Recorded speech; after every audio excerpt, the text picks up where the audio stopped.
بسم أب وولد ومنفس قدوس أحدو أملاك آمين. زينا بيت كريستيان تبابي برح. سلام زخبركم تخاتتلتي تلفزيون تبابي برح. زخبر منفسا وسلام تانا نقربنا. زينا بيت كريستيان أرثوذكس توحدو حزنا لكم قريبنا لنا كتكاتاتلو بخبرين عدم. فلما أرئست زينا. ኣብ ቅድስ ከተማ ኣክሱም ዝርከቡ መራሕቲ ሃይማኖት ኦርቶዶክስን እምነት እስልምናን ባህሊ ምጽዋርን ምክብባርን ንምጥንኻር ብሓባር ከም ዝሰርሑ ኣረጋጊጾም ኣብ ታሕቲ ቆራሮ ጣብያ ማይ ጥምቀት ደብረ መድኃኒት ቅድስት ማርያም ቤተ ክርስቲያን ናይ ኣቡነ ኣረጋዊ ጻድቕ ታቦት ተባሪኹ ሓድሽ ተሰሪሑ ኣብ ጸንሐ ቤተ ክርስቲያን ኣትዩ ናይ ኦርቶዶክስ እምነት ተኸተልቲ ቻይናውያን ብዙሕ ፈተናታት ተጻዊሮም ሰማዕትነት ዝተዓጀበ ክርስትና ይነብሩ ከም ዘለዉ ተሓቢሩ ቴሌቪዥን ጥበብ ይብራህ ንምሕጋዝን ንምብርትታዕን ኣብዚ ስክሪን ተጠቒሱ ዘሎ ሒሳብ ቁጽሪ ኣታዊ ምግባር ትኽእሉ ኢኹም ሓሳብ ምርኢቶ ዘለኩም ድማ በዞም መማርፅታት ትረኸቡና ለኣኻትኩም ንምስትንጋድ ድልዋት ኢና ቴሌቪዥን ጥበብ ይብራህ ድምፂ ኦርቶዶክስ ተዋህዶ ቤተ ክርስቲያን ኣክሱም ትግራይ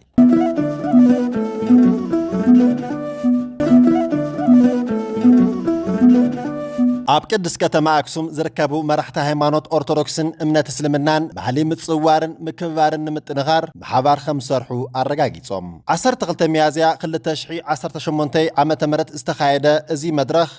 መራሕቲ ሃይማኖት ኦርቶዶክስን እምነት እስልምናን ድሕሪ ሰፊሕ ምርድዳእ በዓል 4 ነጥቢ መግለጺ ሓባራዊ ቅዋም ብምውፃእ ኣብ ምርድዳእ በጺሖም ንመዓልትታት ዝጸንሐ መንግስቲ ዘማእኸሎ ናይ ዘተን ምርድዳእን መድረኻት ብዘይ በብሃይማኖትና ክነካይድ ጸኒሕና ኣለና ሎሚ ሚያዝያ 12/2018 ዓመተ ምህረት ድማ ናብ ሓደ መድረኽ መጺና ሚእቲ ዝኣኽሉ ተወከልቲ ኣመራርሓን ኣመንቲ ክልቲኡ ሃይማኖት ዝተሳተፈሉ መዛዘሚ መድረኽ ዘተ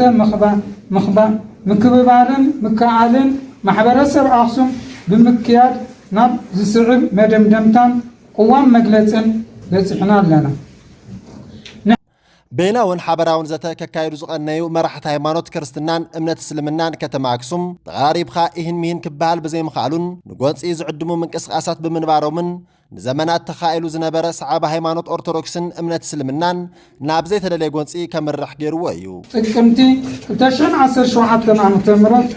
ንዳሓር በሓባር ኮፍ ኢልና እንዝትየሉ ዝነበርና መድረኽ ጉባኤ ትካላት እምነትን سلامن كنساتف فقادنياتات بزي مخانا بمحدار كتمانا عمداي سلامن من رقاقاتن زهابونا حاوريتاتان أنفتاتن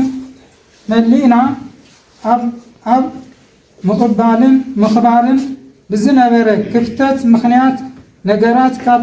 إين مينن وطيوم كخودو كيلوم إيوم إذا دما أمهمنان كلتي حيمانوت زي يدلي جيت مخفتر مخنيات كوينو أيو እቶም መራሕቲ ሃይማኖት ኦርቶዶክስን እምነት እስልምናን ኣመንትን ኣብ መግለጺኦም መራሕቲ ሃይማኖት ኦርቶዶክስን እምነት እስልምናን ባህሊ ምክኣልን ምክብባርን ክጉልብት ብሓባር ከም ዝሰርሑ ኣፍሊጦም ንሕና ናይ ርእሰ ኣድባራት ወገዳማት ኣክሱም ጽዮን ምስ ኣሕዋትና ኣመራርሓ ሙስሊም ክንራኸብን ኣብ ጉዳይ ኣክሱም ሓቢርና ክንመክር ዝገበርናዮ ልዑል ጻዕሪ ተቐባልነት ረኺቡ ናብ ፍረ ብዘይ መብጽሑ ምምሕዳር ከተማና እቶም ንሰዓብቲ ክልቲኡ ሃይማኖት ናብ ጎንፂ ዝወስዱ ተግባራት ክእለዩ እናቕረብና ዝነበርና ምህጽንታ ብህጹጽ ብዘይ ምእላዩ እቲ ጉዳይ ምእመናን ብሰልፊ ንኽፍትሕዎ ተሓሲቡ ዝነበረ በዙ ናይ ሎሚ ዕለት ዘተ ተፈቲሑ ስለ ዘሎ ጠጠው ኢሉ ኣሎ ስለ ዝኾነ ንሕና ተወከልቲ ኣመራርሓን ኣመንትን ክልቲኡ ሃይማኖት ዝስዕብ በዓል 4 ኣቋም መግለጺ أوصينا لنا قدامات بعرب سغلت أب كتمانا زترعي ناي سلفن عقرقرن ملا مسلم محبر سبنا زي وكل زي قبوون زي حقاون بمخانو أطبيعنا نخونن أكالات سستا اتناي اتو قداي ناب زخفق درجة قرعات كي يبصح بوحلل منقدي نزعالي هو نمسجن منقستوون بغط صالي وخون حالوان مكل خالن جبانن كجبر أبزم زحلفو معتتات جبان أبلعلي زفات سمو طرطرات أكالات جمع قبو مصراي كخيدن تماتات آناي ممهري سقمتي كوسدن نصوع ኣብያተ ትምህርትና ብመሰረት ሕገ መንግስቲ ብሔራዊ ክልላዊ መንግስቲ ትግራይ ካብ ሃይማኖታዊ ምንቅስቃሳት ነፃ ክኾና ክንሰርሕ ኢና ክብሉ ድማ እቶም ተሳተፍቲ ዘተ ብሓባር ኣረጋጊጾም ካልኣይ ኣብ ከተማና ኣብ ዝርከብ ገለ ኣብያተ ትምህርቲ ምስ ሒጃብ ተኣሳሲሩ ክረአ ዝጸንሐ ዘይ ምቅድዳው ብመሰረት ንምፍታሕ ብመሰረት ሕገ መንግስቲ ብሔራዊ ክልላዊ መንግስቲ ትግራይ ኣብያተ ትምህርቲ ካብ ዝኾነ ሃይማኖታዊ ምንቅስቃስ ነፃ ኮይነን ኣግባብ ዘለዎ ከይዲ ምምሃር ምስትምሃርን ንኽህልወን ዘየድሊ ደም ምፍሳስ ንምውጋድን ኣብ ክርክር ዝጸንሐ ሒጃብ ካብ ሎሚ ዕለት ጀሚሩ ጠጠው ንኽብል እቲ ማሕበረሰብ ትምህርቲ ተኣኪቡ ዘጽድቆ ስሪት ቤት ትምህርቲ ተግባራዊ ክገብር ናብ ሙሉእ ምርዳእን ውሳኔን በጽሕና ኣለና ሳልሳይ ንሕና ኣመራርሓ ክልቲኡ ሃይማኖት ባህሊ ምክባርን ምክኣልን ብዝበለጸ ንኽጉልበት ካብ ኣክራርነት ዝጸረየን ንኣመንቲ ናብ ግጭት ዘይእቱን ሃይማኖታዊ ኣስተምህሮን ምኽርን ብምሃብ ሰላምናን ድሕንነትና ንምርግጋጽ ብሓባር ክንሰርሕ ኣብ ሙሉእ ምትእምማን በጽሕና ኣለና ራብዓይ ጉዳይ ኣክሱም ብኣክሱማውያን ይፍታሕ ዝበሉ እቶም ተሳተፍቲ እቲ ዘተ ንፖለቲካዊ ኣጀንዳ መጥቀሚ ክገብሩ ዝንቀሳቐሱ ዘለዉ ኣካላትን ውልቀ ሰባትን ካብ ጉጉይ ኣካይዳን ጸለመን ክእርነቡ ኣተሓሳሲቦም ኣብ መወዳእታ ናይ ኣክሱም ጉዳይ ብኣክሱማውያን እምበር ብማንም ናይ ደገ ሓይሊ ኢድ ኣእታውነት ከምዘይፍታሕ ብጽኑዕ ንኣምን ኣብ ጉዳይና ዘቲና ናብ መፍትሒ በጽሕና ናብ ንቡር ኩነታት ድማ ተመሊስና ኣለና ስለ ዝኾነ ገለ ፖለቲካዊ ድሌት ዘለኩም ትካላት ውደባታት ኩኑ ውልቀ ሰባት ተጠቀምቲ ማሕበራዊ ሚድያ ነቲ ቀሊል ነገር ቤንዚን ብምውሳኽን ብምጉሃርን ወይ ብዕራይ ወለደን ዝዓይነቱ ናይ ሓሶትን ጸለመን ኣጀንዳ ብምፍጣር ኣክሱም ከይትረጋጋእ ምእመናን ክልቲኡ ሃይማኖት ናብ ጎንፂ ክሰግር እትገብርዎ ፍሹል ምንቅስቃስ ንዓና ንሙስሊምን ክርስቲያንን ማሕበረሰብ ነበርቲ ከተማ ኣክሱም ዘይውክል ዘይገልጸናን ብምዃኑ ካብ እኩይ ተግባርኩም ንኽትቁጠቡን ካብ ኣክሱም ኢድኩም ክተልዕሉን በዘጋጣሚ ንጽውዕ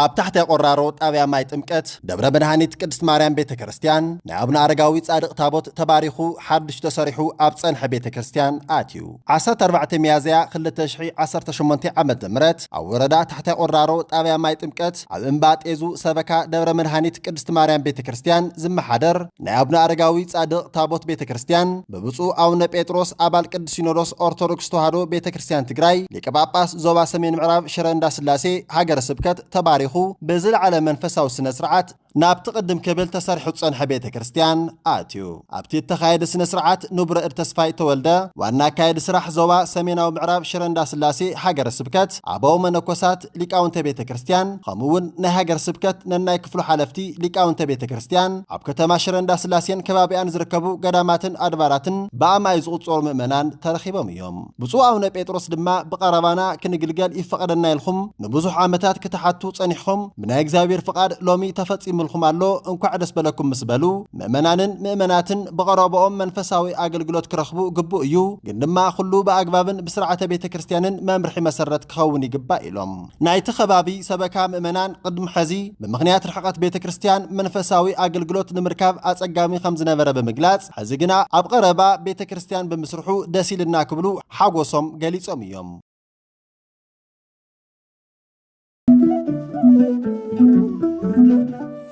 ناي أرثوذكس أمنت تقتلتي تشايناويان بزوح فتنات تتصاويرهم سماعتنت استعجب كريستنا ينبرو خمزلو تحبيرو تشاينا أب عالمنا كابزلو بزوح قطر حزبي قداميت تخون تسعيد شعنتي ميتاوي زيغاتاتا إي أمانيان ويدما بهلاو أمنت تقتلت تخونو كابتا هاجر بز حزبي زوحادو دما قدمي 400 عامتات كريستنا تسبيخ لهم وانجيل تقليص لهم بهايمانتهم سماعتنت تقبلو أرثوذكساويان سماعتات اللو يوم أب تشاينا كريستنا استسبخ بأقوى فرنجي بعصرت شدشتا 85 عامة مرت بروسيا أرثوذكس بيت كريستيان انتخون زوم سماعتات دما أبتا هاجر أما أخل سلمات حيمانوتو بمعقاب مبرهاتي كخونو زخالو ناي تشاينا كريستيانيوم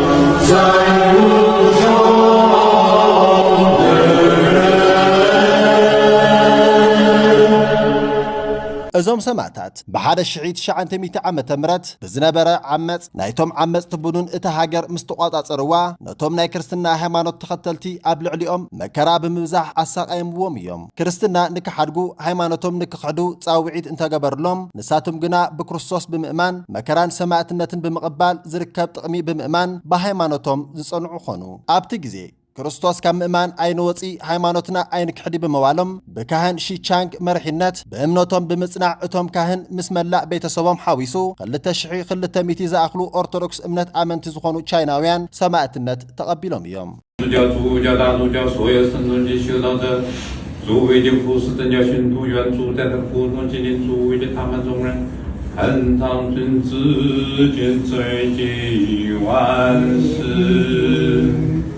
ኣብ ቻይና ኣብታ ሃገር ዝምለኽ ካብ ባህላዊ ሃይማኖት ወፃኢ እምነትን ኣማንን ዘለዋ ዘይትመስል ቻይና ቅድሚ 400 ዓመታት ናይ ሩስያ ኦርቶዶክስ ቤተክርስትያን ወንጌል ኣምሂራ ኣእሚና ኦርቶዶክሳውያን ዝገበረቶም እንትኾን ናይ ራሽያ ቤተክርስትያን ካብ ባዕሎምን ካብ ናይ ቻይናን ሸማትሎም እያ ኸዝውን እንተኾነ ናይ ሩስያ ቤተክርስትያን ኣብ ቻይና ኣብያተ ክርስቲያናት ብምህናፅ ወንጌል ክርስትና ልምስፍሕፋሕ እናፀዓረት እያ ኣብታ ሃገር ብዘሎ ብኮሙኒስት ርዕዮተ ዓለም ዝምራሕ መንግስቲ ዝሳቀዩ ክርስቲያን እንትህልው ኣብ ቻይና ሰማዕትነት ተቀበሉ ክርስቲያን ኣብ ወርሒ ሓምለን ነሓሰን በብዓመቱ ይዝከሩ እዮም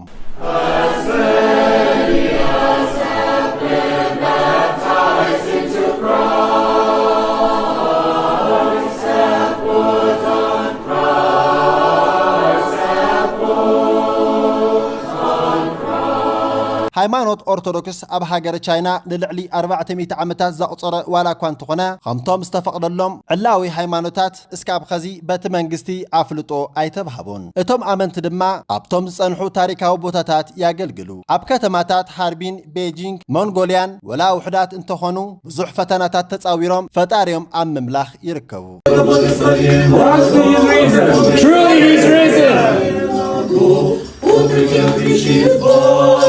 基督复活了，他确实复活了。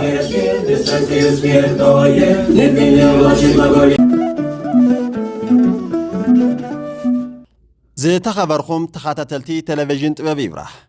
ንሎማዓንቲ ሒዝና ለኩም ቀሪብና ዝነበርና ዜናታት እዞም ዝተኸታተልኩምም ይመስሉ ነይሮም ለምክትታልኩም ኣዚና እናመስግን ወስብሃት ለእግዚአብሔር